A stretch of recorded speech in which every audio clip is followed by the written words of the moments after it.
बात मैं आपसे करना चाहता हूं। फाइनली आज शिवराज सिंह चौहान को टिकट दे दिया गया है, नरोत्तम मिश्रा को भी टिकट मिल गया है। अब जब बीजेपी की ये चौथी सूची आ गई है, मध्य प्रदेश का राजनीतिक वातावरण इस वक्त क्या कह रहा है?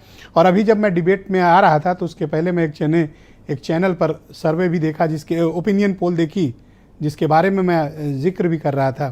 क्या हालात हैं मध्य प्रदेश में इस वक्त? ब्रजेश जी, सबसे पहले सभी मित्रों को नमस्कार। मेरे पास जो जानकारी है, पहली बार नरेंद्र मोदी और अमित शाह को शिवराज सिंह चौहान ने सामने की टक्कर दी है। पिछले 4 दिन में जो बदलाव आया है मध्य प्रदेश की राजनीति में, उसका असर आज की सूची में साफ दिखा है। 5 अक्टूबर को नरेंद्र मोदी जबलपुर आए थे और वहां तक, उस रैली से पहले तक, कोई शिवराज सिंह का नाम नहीं ले रहा था। बार बार ये कहा जा रहा था कि मध्य प्रदेश में सामूहिक नेतृत्व, दिल्ली में मोदी जी का नेतृत्व। उस दिन मोदी के सामने शिवराज ने पब्लिक से पूछा कि मेरी सरकार कैसी चल रही है। उसके अगले दिन डिंडोरी में एक मीटिंग में उन्होंने 4 बातें साफ कही। लोगों से बात करते हुए उन्होंने कहा, डायरेक्ट डायलॉग करते हुए, कि बताओ मेरी सरकार कैसी चल रही है भाइयों बहनों। अच्छी चल रही है तो सरकार फिर बननी चाहिए कि नहीं बननी चाहिए, मुझे मुख्यमंत्री बनना चाहिए कि नहीं बनना चाहिए। उसके बाद उन्होंने एक सवाल उठाया कि नरेंद्र मोदी को प्रधानमंत्री बनना चाहिए कि नहीं बनना चाहिए। उसके आगे और बोले कि जो मेरा साथ देगा मैं उसका साथ दूंगा। 2 दिन बाद आज सूची आई है। उस सूची में शिवराज सिंह चौहान के 57 सदस्यीय सूची है, उसमें 40 के करीब उनके अपने प्रिय लोग हैं, 24 मंत्री भी हैं। आपने नरोत्तम मिश्रा का नाम लिया। नरोत्तम मिश्रा के अलावा गोपाल भार्गव एक 9वीं बार चुनाव लड़ने जा रहे हैं, वरिष्ठतम मंत्री हैं वो। लगातार ये चल रहा था कि जो सर्वे हो रहा है, वंशवाद नहीं चलेगा, लोगों को नहीं देंगे, लेकिन एकदम उलट हुआ है। ऑलमोस्ट सारे मंत्री पा गए हैं। खुद शिवराज सिंह को बुधनी से टिकट मिल गया है, इसके अलावा उनके सभी मित्रों को टिकट मिल गया है। ऐन वक्त पर आपका ये मत है कि शिवराज सिंह चौहान का जो कैंप है, जो बड़ा पॉलिटिकल कैंप है मध्य प्रदेश का, वो दिल्ली पर दबाव बनाने में कामयाब हो गया?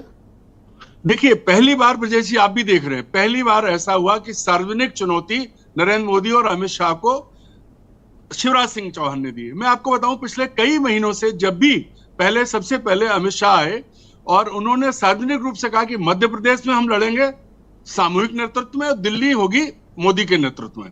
उसके बाद कई प्रेस कॉन्फ्रेंसेस हुई अलग अलग, कहीं भी किसी भी जगह यह नहीं कहा गया कि शिवराज सिंह की अगुवाई में चुनाव लड़ा जाएगा, जबकि पूरा मध्य प्रदेश उनके नाम के जो दीवार लेखन से पटा पड़ा है। हर जगह मामा और वही चीज आ रही है, जो बातें हो रही हैं। सबसे अहम बात क्या हुई कि 25 सितंबर को नरेंद्र मोदी जी भोपाल आए थे। उस दिन लाखों कार्यकर्ता बीजेपी का बुलाया गया था और बूथ लेवल का कार्यकर्ता था, बड़ी रैली थी। उस दिन अपने 55 मिनट के भाषण में नरेंद्र मोदी जी ने एक बार शिवराज सिंह का नाम नहीं लिया, उनकी किसी एक योजना का जिक्र नहीं किया। यह सबसे बड़ा संकेत था। लेकिन 8 दिन बाद जो चीजें बदली हैं जी, तो आज वो सारे नाम उस सूची में है, 57 नामों में, जो शिवराज सिंह चाहते थे। और पहली 3 सूची आई तब शिवराज सिंह का कोई बयान नहीं था। सर, मेरा दूसरा सवाल आपसे है कि कांग्रेस में क्या चल रहा है मध्य प्रदेश के भीतर? देखिए, कांग्रेस की हालत अभी भी जो सतह पर जो दिख रही है, वो अभी तक अपने कैंडिडेट नहीं तय कर पाई है। कांग्रेस की मुश्किल ये है कि यहाँ इंडिया नहीं है। जिस गठबंधन की बात करें तो इंडिया, यहाँ एक अलग तरह का खेल चल रहा है। आम आदमी पार्टी ने अपने टिकट अलग डिक्लेयर कर दिए हैं, समाजवादी पार्टी भी कुछ लोगों के नाम ले आई है जी, और बहुजन समाज पार्टी ने गोंडवाना गणतंत्र पार्टी के साथ समझौता किया है। लेकिन मध्य प्रदेश सीधी लड़ाई लड़ता रहा है। पिछले 30 साल से मैं देख रहा हूं, मूल लड़ाई जो है बीजेपी और कांग्रेस में ही होती रही है हर बार। कुछ 93 के बाद, 93 के इलेक्शन में पहली बार बीएसपी ने करीब 12 सीटें जीती थी विधानसभा में। और आपको याद होगा, या बड़े आश्चर्य की बात है कि बहुजन समाज पार्टी का लोकसभा में खाता मध्य प्रदेश से खुला था। 91 के इलेक्शन में भीम सिंह पटेल रीवा से जीते थे। उसके बाद उनके 96 के इलेक्शन में उनका दूसरा सांसद चुना गया था सतना से, तो रीवा और सतना से दोनों सांसद जीते थे। उसके बाद विधानसभा में 12 विधायक आए जो बिंद क्षेत्र से थे और अपने भिंड मुरैना इस संभाग से थे। पर उसके तत्काल उसी दौर में दिग्विजय सिंह के मुख्यमंत्री रहते हुए उसमें बंटवारा हुआ, विभाजन हुआ, जैसा कि बीएसपी का चरित्र बना।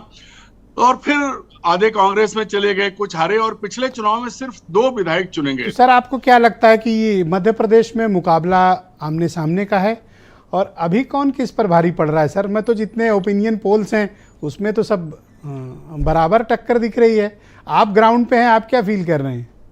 देखिए, मैं अगर ग्राउंड की बात करूं, जनता के मन की बात करूं, तो तमाम योजनाओं के बाद जनता नाराज है, जनता की समस्याएं हैं और जनता सच में नाराज है। लेकिन दूसरा तथ्य यह भी है कि कांग्रेस उसके हिसाब से तैयार नहीं है जितनी तैयारी बीजेपी ने कर रखी। आपको जानकर आश्चर्य होगा कि मध्य प्रदेश को केंद्रीय नेतृत्व ने टेक ओवर कर रखा है। मध्य प्रदेश के चुनाव की कमान बीजेपी की तरफ से अमित शाह के हाथ में है। उसके बाद भूपेंद्र सिंह यादव यहां बैठे हुए हैं, अश्विनी वैष्णव यहां बैठे हुए हैं। हालांकि नरेंद्र तोमर को भी भेजा गया, तब वो प्रत्याशी बन गए। और पार्टी की तरफ से भी 4-5 पदाधिकारी हैं। पूरी तरह से सारे फैसले जो हैं वो केंद्रीय सेंट्रल नेतृत्व ले रहा लीडरशिप है। ले रही है। हाँ, और पूरी तैयारी उन्हीं के हिसाब से। जी, मैं डिबेट के दूसरे चरण में दूसरे